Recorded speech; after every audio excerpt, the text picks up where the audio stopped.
let's put some numbers to the formation of ionic compounds. Okay?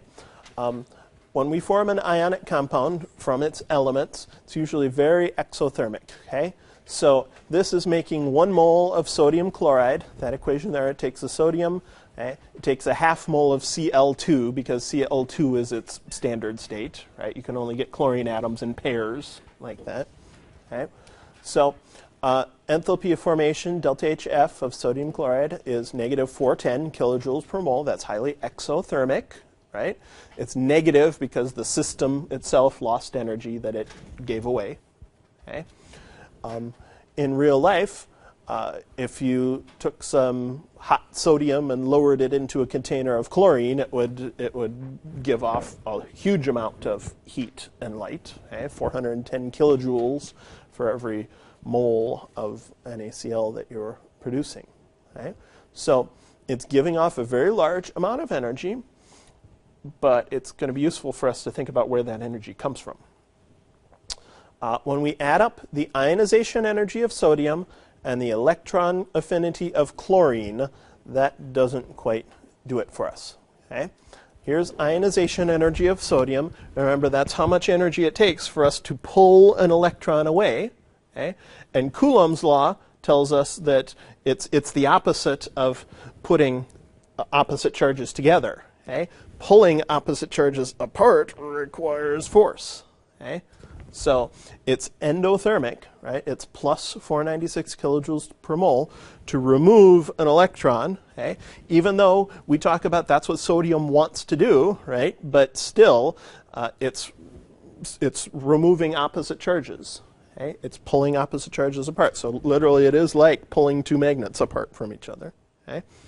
Now we get a lot of that back by adding that electron into a chlorine.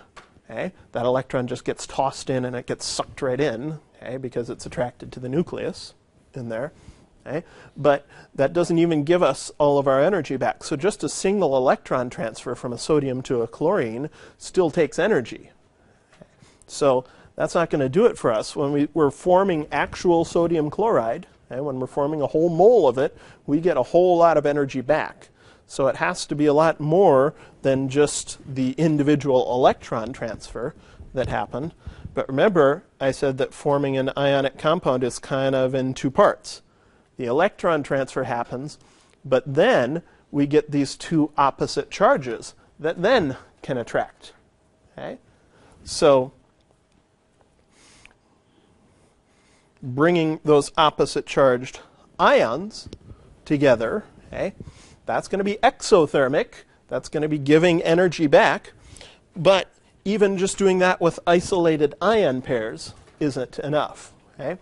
What we have to think about is something called lattice energy. It's the energy associated with forming a crystalline ionic lattice from separated gaseous ions. Okay? So imagine a whole collection of Na plus and Cl minus ions that are then all brought together to form this ionic lattice. Okay? That gives us more than just individual ion pairs coming together, because each one of these is not just attracted to one neighbor. Okay? It's actually attracted to 6 neighbors, okay? On the sort of the 3 axes, right? Kind of the x-axis, the y-axis, and the z-axis. Okay? So each one of those has attractions to opposite charges on all sort of 6 sides of it. So we get that energy back, okay, by a very large extent, okay, when they get stacked up as alternating ions. Okay? That's pretty much why that happens. So it's going to be very much less stable as individual ions, okay, very much more stable as an ionic lattice. Okay? Energy is released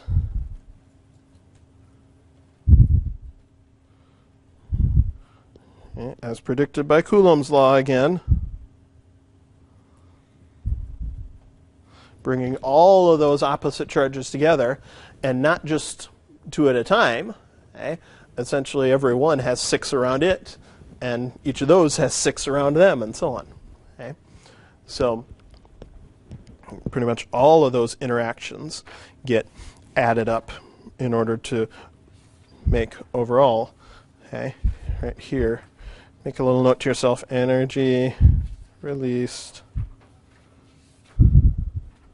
overall. Okay.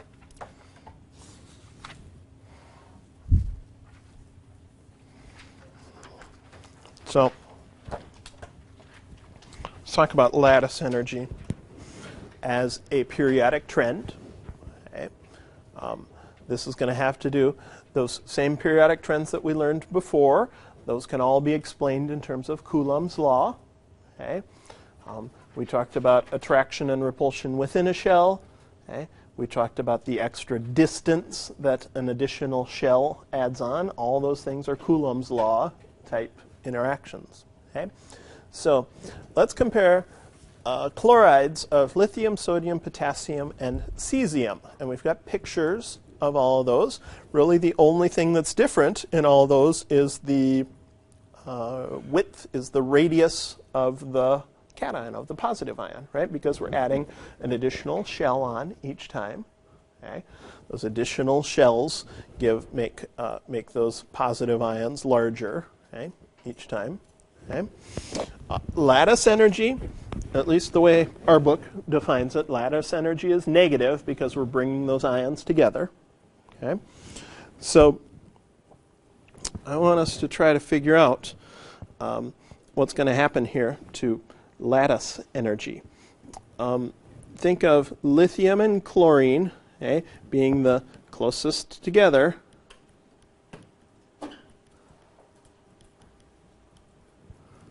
Okay, of all these. Okay. And Coulomb's law was telling us, we had predicted this, right, at the very beginning, that the closer that you bring opposite charges together, the more negative, okay, it gets. Okay? Essentially, you give away even more energy. You give away the most energy if you can get opposite charges really close together. Okay? That gives off the most energy. So how would you expect these values to vary as the ions become further apart from each other?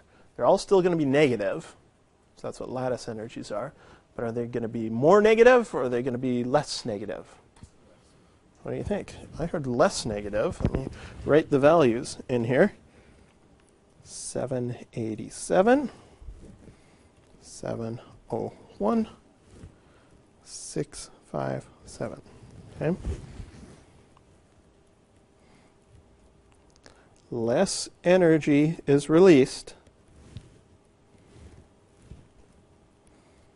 when the ions are not as close together.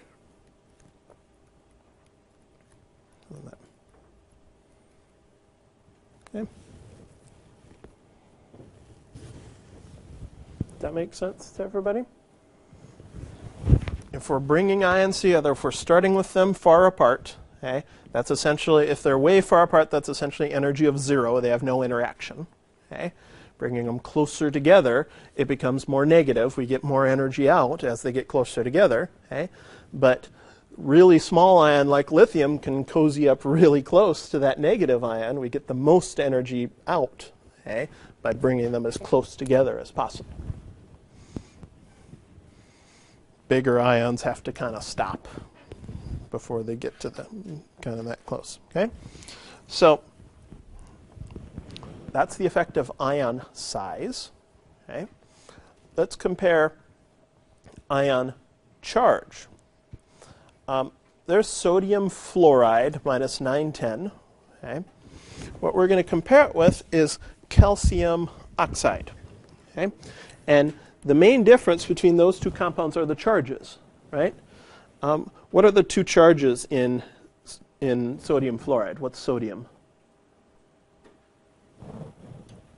See a periodic table? There you go. What charge would sodium have? +1. What charge would fluoride have? Yep. Okay. So if we're writing Q1 and Q2 from Coulomb's law, that would be a factor of +1 times -1. Okay? What are the charges in calcium oxide?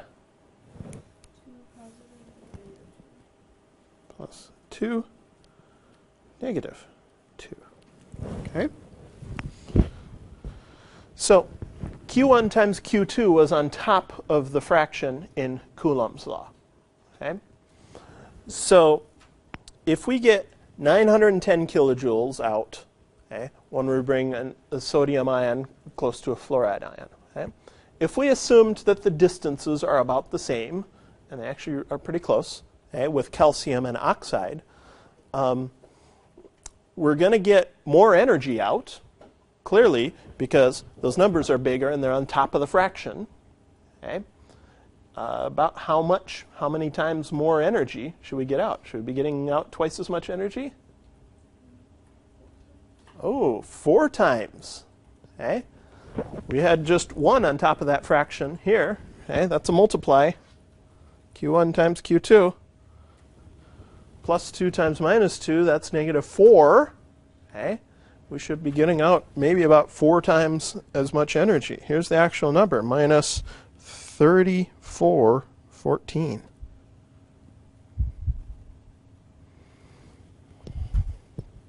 Okay. Oh, here, I even put Coulomb's law right there for you. Okay, what we're talking about are Q1 and Q2 up on top of that fraction there. Okay.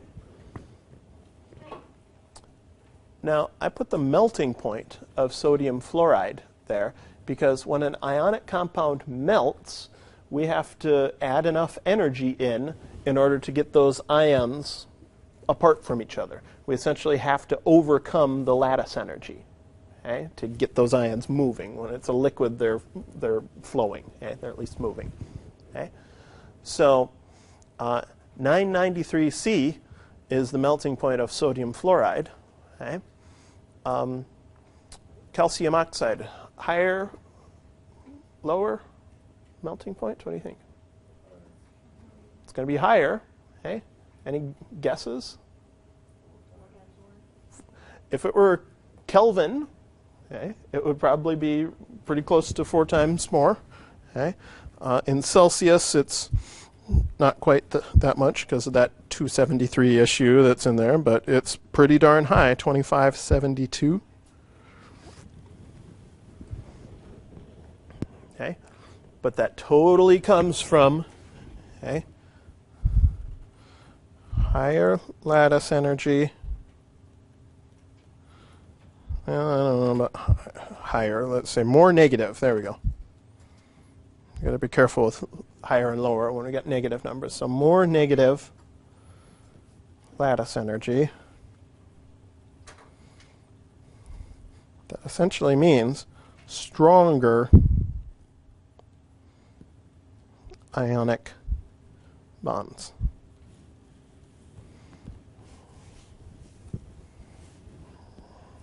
Okay? So that means we can fill out this little sentence right here. As lattice energy becomes more negative, okay, as it does comparing sodium fluoride with calcium oxide, okay, the ions become more easy to separate, more difficult to separate. As lattice energy becomes more negative, okay, and you have to think of it this way. Lattice energy is those ions coming together. Okay? So real negative lattice energy means they go wham, okay, like that. But that's going to make it even more difficult to pull them apart. That's like 2 very strong magnets compared to 2 weak magnets. Okay? So they become more difficult to separate. And melting point, got it. Okay? Now, before we move on, a common thing that we do is compare things sort of on 2 axes. So I'm just going to write 4 compounds right here. Sodium fluoride, magnesium oxide. Okay? So those are in the same row. Okay? Then we're going to go down a row. Kf, and then calcium oxide. All right. So same row. These ones down here, same. Right, same row, same column on the periodic table, right there. Okay. So we saw up above, okay, that going down means they're further apart. Okay. That makes them easier to separate. Okay. We saw just right above, okay, that increasing the charge makes them harder to separate. Okay. Pulls them the closest together. Okay. So who's going to have the very highest melting point? Yep, we want two that are close together and strong charges. Okay. So highest, okay, lowest,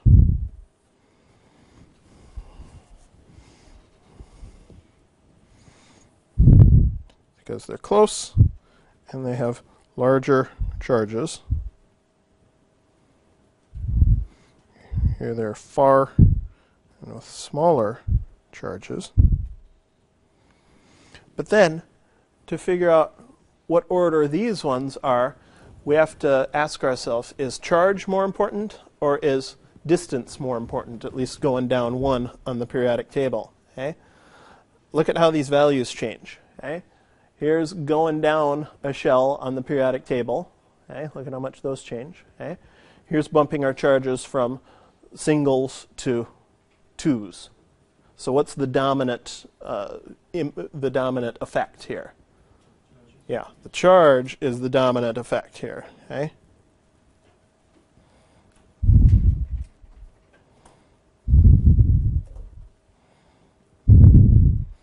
Okay. So if we call that one the highest, call that one for the lowest, what's going to be number 2 then, if charge is sort of the dominant effect here? Which one? NAF. If charge is the dominant effect, these ones are 1s, right? Those are 2s and 2s. Those are 2s and 2s.